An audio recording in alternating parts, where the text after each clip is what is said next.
Manchester United advanced to the FA Cup final on penalties after blowing a 3-goal lead against Championship side Coventry in a thrilling semi-final at Wembley. In a very modern-day thriller, United won a penalty shootout after initially losing.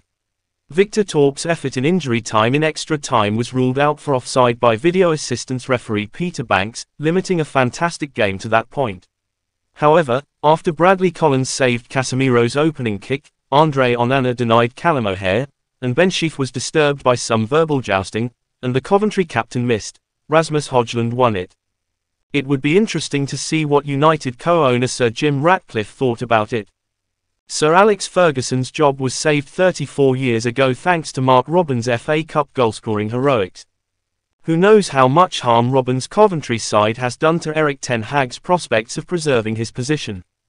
United felt they were on their way to a repeat of last season's final against Manchester City when they led 3-0 due to goals from Scott McTominay, Harry Maguire, and Bruno Fernandes.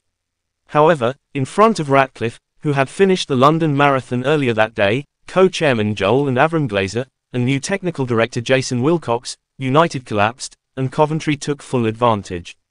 After Ellis Sims and O'Hare cut the deficit, Haji Wright held his nerve in stoppage time to score from the spot and send the game into overtime.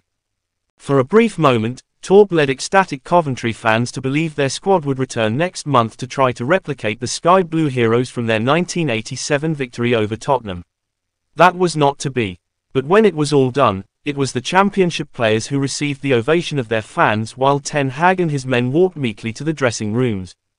Final repetition, but questions for Ten Hag's team. It is only the second occasion in the competition's history that the same two teams have made consecutive finals. Blackburn Rovers defeated Queen's Park at Kennington Oval in 1884 and 1885. United will seek to prevent City from repeating their success, as Ilkay Gundogan's 13-second opening set up a Blues victory a year ago. The victory revives Ten Hag's ambitions of winning a trophy in both of his seasons as United manager. However, the victory only raises more doubts for him. For an hour, United dominated and maintained control, with Casemiro shining in centre defence. Then, not for the first time in recent weeks, they discovered the self-destruct button and pressed it hard. Even for a side that led late into stoppage time at Brentford and drew, as well as against Chelsea and lost, this was a new low. It all coincided with Alejandro Garnacho's departure. The Argentine Widdyman had to apologise for liking a few of social media postings following the 2-2 draw at Bournemouth on April 13, when he was substituted amid Ten Hag's indications that he was not doing his job properly. Garnacho did not appear impressed to be substituted at Wembley, walking slowly to the touchline, but he did acknowledge his boss on the way out. It is unclear what he was thinking about the carnage in front of him. Sims' first attempt should have been nothing more than a consolation. Instead, United lost their shape, made impulsive decisions, and found themselves vulnerable. O'Hare's goal required a great stroke of luck, yet he was given too much time to fire. Aaron Wan-Bissaka was sprinting across the United box in a hurry when he got his arm in the way of a cross, which would have been a problem for his club regardless, but made it worse as the game went into extra time. Coventry is beaten but outstanding. This was a day that Coventry fans will never forget, second only to the historic final victory in 1987. It was made all the more miraculous by the club's previous struggles, including being forced to share a pitch with Northampton and Birmingham due to a disagreement between the club's ownership and its landlords.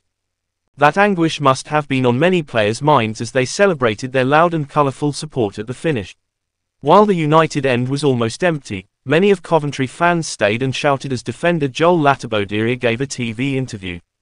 Robins is not prone to outbursts of emotion and appeared calm at the conclusion.